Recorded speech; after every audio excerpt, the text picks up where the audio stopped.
Donald Trump ने कहा, Iran मेरे बिना सुप्रीम लीडर ना चुने। सिलेक्शन में अमेरिका का रोल ज़रूरी है। खामेनाई का बेटा मंजूर नहीं। Hello guys, welcome to my YouTube channel. मेरा नाम है राजेश चौधरी और आज हम बात करेंगे ईरान इजराइल वर्सेस ईरान जंग के बारे में। अमेरिका का कहना है कि खामेनाई को मारने के बाद अब ईरान की बागडोर जो भी संभालेगा उसको उसके सिलेक्शन में अमेरिका का रोल ज़रूरी है। वहीं अगर देखें तो अब तक वॉर में क्या क्या हो चुका है, तो सबसे पहले सुप्रीम लीडर खामेनाई की मौत के बाद वॉर शुरू हुई। अमेरिका और इजराइल ने ईरान पर बड़ा जॉइंट हमला शुरू किया था, जिस ऑपरेशन को ऑपरेशन एपिक फ्यूरी नाम दिया गया और खामेनाई पहले ही हमले में निपट गए। कहा जा रहा है कि उनकी मौत से पहले वहाँ के सीसीटीवी फुटेज को इजराइल ने हैक किया था, ट्रैफिक कैमरों को हैक किया था, सालों से नज़र रखी थी।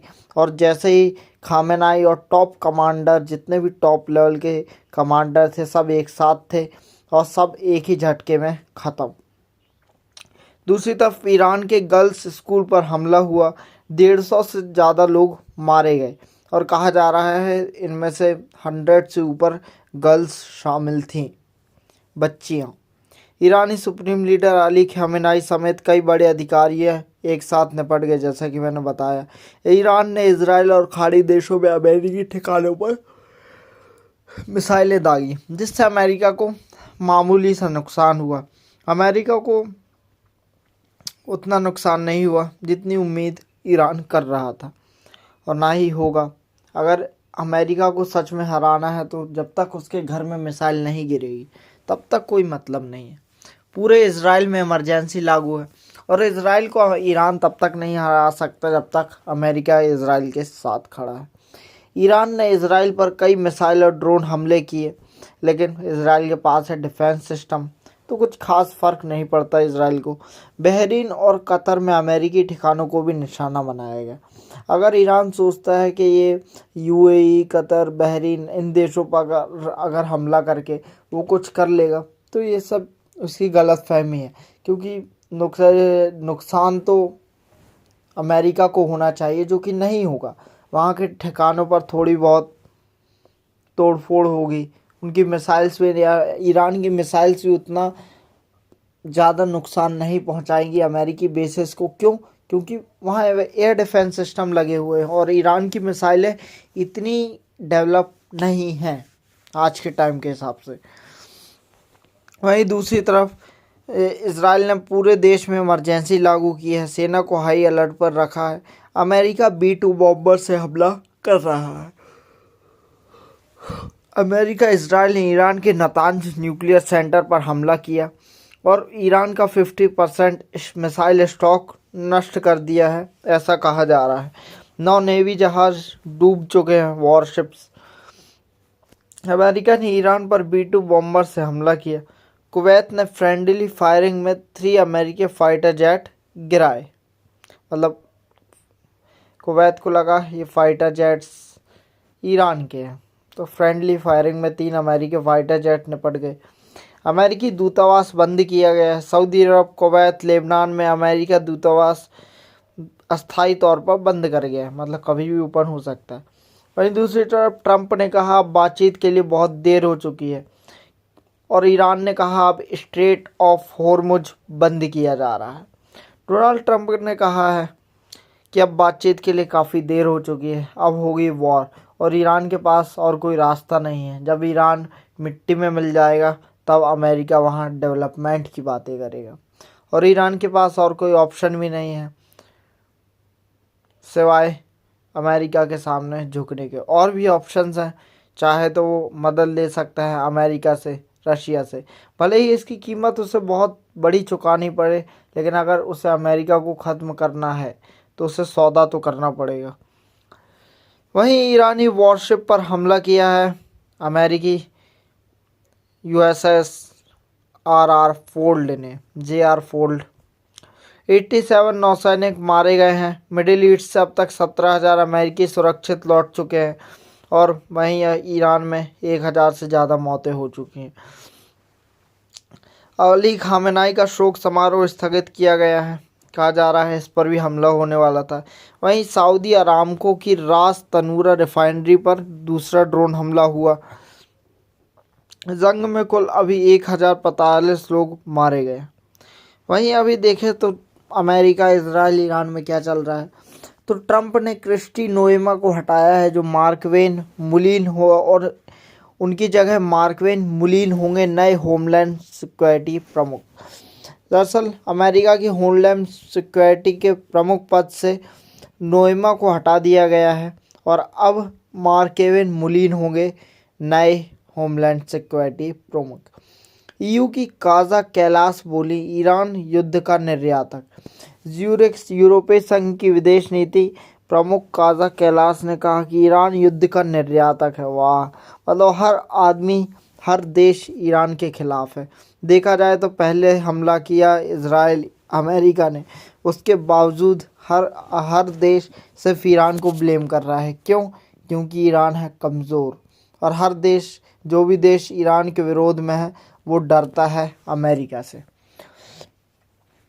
वहीं दूसरी तरफ अमेरिकी विदेश मंत्री रूबियो ने कुवैत के विदेश मंत्री से चर्चा की है कि कैसे ईरान के खिलाफ और देशों को जोड़कर हमला किया जाए, लेकिन इस वॉर से नुकसान होगा तो सिर्फ और सिर्फ ईरान को और वहाँ और मिडिल ईस्ट की कंट्रीज़ को। अमेरिका को कोई भी लॉस नहीं हो। लॉस उसको होता है जिसके घर में मिसाइल गिरती। जिसके घर तक मिसाइल ही नहीं पहुँचेगी, वो उसका लॉस कैसे होगा। श्रीलंका ने ईरानी जहाज़ को अपने पोर्ट पर खड़े होने की परमिशन दी। दरअसल एक दिन पहले ही अमेरिकी युद्धपोत ने ईरानी वॉरशिप को डुबो दिया था श्रीलंका के समुद्री एरिया में। तो दूसरे पोत को श्रीलंका ने अपने पोर्ट पर खड़ा होने की इजाज़त दे दी है। ईरानी विदेश मंत्री बोले ट्रंप का प्लान है फेल। एक तो ही ईरान के मंत्री एकदम बेवकूफ़ों टाइप के बयान करते हैं। इतनी मार खाने के बाद भी बोलते हैं ट्रंप का प्लान ए फेल हो गया। अरे प्लान ए क्या था? तुम्हारा सुप्रीम लीडर निपटा दिए, तुम्हारा पूरे टॉप कमांडर लिस्ट सब निपट गए। आपके अंदर तो एकदम आग लग रही चाहिए कि अब तो मारना ही है, अब तो अमेरिका ख़त्म करना है। लेकिन नहीं, यहाँ के मंत्री अजीब ही, ट्रंप का प्लान है फेल। अरे तुम्हारा पूरा ईरान फेल हो गया, तुम्हारे पास दम नहीं कि तुम एक मिसाइल उसके घर में फेंक सको, 50% स्टॉक नष्ट, और तुम बोल रहे हो उसका प्लान फेल हो गया। तो ये बेवकूफ़ लोग हैं, इसीलिए हमेशा पिटता रहता है ईरान भी। ईरान का दावा है कि वो सुबह से 7 ड्रोन मार गिराए। तो 7 ड्रोन में क्या ही उखाड़ लेंगे हम, मतलब ये कौन सी इंटेलिजेंस वाली बात हुई, क्या ही दिमाग है इस बात में। ईरान का दावा है कि सुबह 7 ड्रोन हमने मार गिराए। मतलब 7 ड्रोन तो क्या ही उखाड़ लिया, 7 ड्रोन मार के कोई मतलब नहीं। एकदम बेवकूफ़ी वाले आंसर। यही कुछ रीज़न्स है कि ईरान इतना पीछे है। मिडिल ईस्ट से 20,000 अमेरिकी नागरिक स्वदेश लौटे। अमेरिकी हमले के बाद ईरानी युद्धपोत की बतर में उतरी भारतीय नौसेना रेस्क्यू के मिशन जारी किया गया। बहरीन बोला हमारी ऑयल फैसिलिटी पर हमला हुआ है और कहा, लेकिन ईरान ने इससे साफ इनकार कर दिया है। वहीं इजराइल ने लेबनान में हमास कमांडर को मारा। अजरबैजान ने ईरान बॉर्डर के पास एयर स्पेस बंद किया है।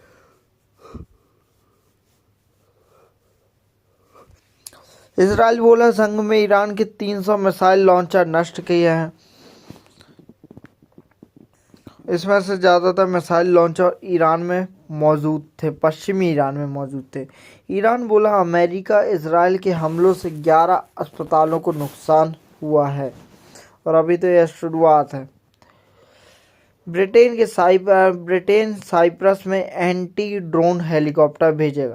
वहीं दूसरी तरफ ब्रिटेन, फ्रांस की तरफ से भी बयान आए हैं कि हम भी अमेरिका के साथ खड़े हैं। मतलब हर आदमी अमेरिका के साथ खड़ा है, हर आदमी। ईरान बोला अजरबैजान पर ड्रोन हमले में हमारा हाथ नहीं है, जैसा कि अभी मैंने बताया। ईरान बोला इराक में अमेरिकी बेस पर ड्रोन हमला किया, लेकिन ड्रोन हमले से क्या ही होगा गाइस। मतलब आप ही देखो आज के टाइम पे ड्रोन से कुछ नहीं होगा। न्यूक्लियर वेपन के बिना तो वॉर अधूरी है। मतलब बिना न्यूक्लियर वेपन के तो वॉर का एंड हो ही नहीं सकता। अगर वॉर का एंड करना तो न्यूक्लियर वेपन यूज़ करना ही होगा। और अज़रबैजान का कहना है कि ड्रोन हमले पर माफ़ी मांगे ईरान, लेकिन ईरान तो ईरान है। इसराइल की चेतावनी है कि बेरूत के दक्षिणी इलाकों में के लोग तुरंत घर छोड़ दें, नहीं तो बम जरूर गिरेंगे। ईरान का दावा है कि अमेरिकी F-15E लड़ाकू विमान गिराया है, जबकि कहा जा रहा है कि मिडिल ईस्ट की किसी कंट्री ने गलती से अमेरिकी F-15 फाइटर जेट्स को निशाना बनाकर उन्हें गिरा दिया। ईरान की चेतावनी है, हमलों पर चुप रहे तो कीमत चुकाएंगे यूरोपीय देश। बस अमेरिका ईरान की चेतावनी मतलब हवाबाजी, मतलब कोई मतलब नहीं। आजकल तो ईरान की चेतावनी का कोई मतलब ही नहीं रह गया। आपके देश का सुप्रीम लीडर निपटा दिया गया, एक मिसाइल, आपके सुप्रीम लीडर ख़त्म, आपके टॉप कमांडर ख़त्म, सब ख़त्म, और उसके बाद भी आप चेतावनी दे रहे हो हमलों पर चुप रहे तो कीमत चुकाएंगे। अब क्या कीमत चुकाएंगे? अब जितना दम था पूरी दुनिया ने देख लिया ईरान में कितना दम था। अब ईरान के पास एंड ऑफ द डे समझौता करने के अलावा कुछ भी नहीं है। अगर ईरान हाथ मिलाता है रशिया से, चाइना से, तो उसको एक कीमत चुकानी पड़ेगी जिसके बदले में उसे उसकी सेल्फ रिस्पेक्ट वापस मिल सकती है। इसराइल बोल रहा ईरान से मिसाइलें दागी गई, लेकिन मिसाइलें गिरी नहीं, क्योंकि हमारे पास है अमेरिका का एयर डिफेंस सिस्टम। वहीं दूसरी तरफ भारत के विदेश मंत्री एस जयशंकर ने विदेश मंत्री ईरान के विदेश मंत्री से बातचीत की।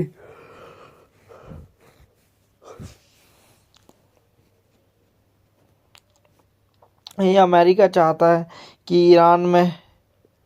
ईरान के जो लोकल लोग हैं, कुर्द नेता, उनसे अमेरिका कांटेक्ट कर रहा है कि वह अपनी सरकार ईरान में काबिज करें। जो मतलब कहने का मतलब अमेरिका चाहता है ईरान में एक कठपुतली सरकार हो जो अमेरिका के इशारों पर काम करे। वहीं ईरान में मरने वालों की संख्या 1200 के पार पहुंच चुकी है। वहीं यूरोपीय यूनियन का कहना है कि ईरान युद्ध को दूसरे देशों तक फैलाने की कोशिश कर रहा है, जबकि वो है उसका उल्टा, युद्ध को फैलाने की कोशिश कर रहा है अमेरिका मिडिल ईस्ट के सारे देशों में। वहीं नाटो चीफ बोले यूरोप के लिए खतरा बनने के करीब ईरान, और कहा जा रहा है कि ईरान ने न्यूक्लियर वेपन बना लिया है, लेकिन अगर बना लिया होता तो अब तक अमेरिका में न्यूक्लियर वेपन गिर गया होता। इसराइल बोल रहा है ईरान के मिसाइल हमले घट रहे हैं। क्यों? क्योंकि इसराइल की ईरान की मिसाइल क्षमता खत्म होने को है। फिलहाल अमेरिका इसराइल से बातचीत की स्थिति में नहीं है, ऐसा कहना है ईरान का। और वहीं दूसरी तरफ रशिया की तरफ से भी बयान आए हैं। रूस बोला ईरान ने हमसे हथियार नहीं मांगे हैं। दरअसल रूस और ईरान के बीच बातचीत हुई थी, लेकिन रूस का कहना है ईरान ने हमसे हथियार नहीं मांगे हैं। लेकिन उन्होंने ऐसा नहीं कहा, रशिया ने ऐसा नहीं कहा कि अगर ईरान हथियार मांगता है तो वह मना करेंगे। उन्होंने सिर्फ इतना कहा ईरान ने हमसे हथियार नहीं मांगे हैं। रूस ने कहा है कि ईरान ने चल रहे युद्ध के दौरान उससे हथियार भेजने का कोई अनुरोध नहीं किया। क्रेमलिन के प्रवक्ता दिमित्री पेस्को ने कहा कि इस मामले में ईरान की ओर से कोई मांग नहीं आई है। पेस्को ने पत्रकारों से कहा कि ईरान ने रूस से हथियार या किसी अन्य सहायता के लिए कोई अनुरोध नहीं किया। इस मुद्दे पर रूस की स्थिति में कोई बदलाव नहीं हुआ है। पिछले साल ईरान और रूस ने 20 साल की रणनीतिक साझेदारी का समझौता किया था। रूस ईरान ने बुशेहर परमाणु संयंत्र में 2 नई परमाणु इकाइयों का भी निर्माण कर रहा है। वहीं ईरान ने यूक्रेन युद्ध में इस्तेमाल के लिए रूस को शाहिद ड्रोन उपलब्ध कराए थे।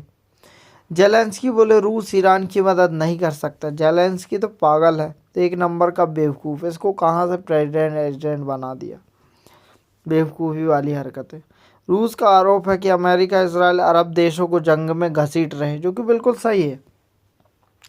लेबनान में इजरायली हमले में 2 लोगों की मौत हुई। चीन रूस ने युद्ध में ईरान का साथ देने से दूरी बनाई हुई है अब तक। अमेरिका और इसराइल के ईरान पर हमलों को लेकर रूस और चीन ने कड़ी प्रतिक्रिया दी है, लेकिन दोनों देशों ने युद्ध में ईरान का साथ देने से दूरी बना ली है। लेकिन ईरान की तरफ से भी अभी ऐसी कोई मदद की गुहार नहीं लगाई गई। रूस चीन ने इन हमलों को अंतर्राष्ट्रीय कानून का उल्लंघन बताया। संयुक्त राष्ट्र सुरक्षा परिषद की आपात बैठक बुलाने की मांग की। दोनों देशों के ईरान के साथ लंबे समय से करीबी रणनीतिक संबंध हैं। मॉस्को, बीजिंग, तेहरान के साथ कई द्विपक्षीय समझौते और संयुक्त नौसैनिक अभ्यास कर चुके हैं। उसके बाद अकेले ईरान का युद्ध लड़ना दो देशों से गलत है। हालांकि कड़े बयान देने के बावजूद रूस और चीन ने अब तक ईरान के समर्थन में किसी सैन्य हस्तक्षेप का संकेत नहीं दिया। फिलहाल सीधे युद्ध में शामिल होने से दूरी बनाए हुए, और कब ये वर्ल्ड वॉर 3 में बदलेगी पता भी नहीं चलेगा। ईरान में 120 घंटे से इंटरनेट बंद है। अमेरिकी संसद ने ईरानी हमले का विरोध कर रहे पूर्व सैनिक का हाथ तोड़ा। अमेरिकी सांसद ने, सॉरी गाइस एक और बार पढ़ूंगा इसको।